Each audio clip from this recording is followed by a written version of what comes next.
ከዴሊቨሪ ስራ መልስ ከምሽቱ 4 ሰዓት ከ20 ይኸው እንግዲህ ፌስታሉ ሙሉ ፈዋ ካልሆነ እኔ እቀጣል። ጫማ ምን አትፍቺ፣ እኛ ፎከሳችን እዚህ ጋር አይደለም። አዎ በቃ አሁን ማየት የሌለብን ነገር አዎ በቃ ይሄን ነው የምንፈልገው እኛ። ደርበብ አድርገሽ የታባቱ በ4 ከ20 እኮ ከምሽቱ 4 ከ20 ቁርጥ የበለ የለም እኮ። አሁን የሁሉ ምግብ በልተሽ በዚህ ሌሊት እንዴት ነው የሚተኛልሽ?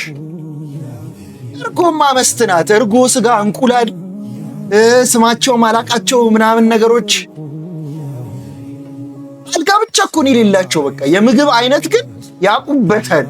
አልጋ የለም፣ ሁሉም ጋር አልጋ የለም። እርጎ አለ፣ ስጋ አለ።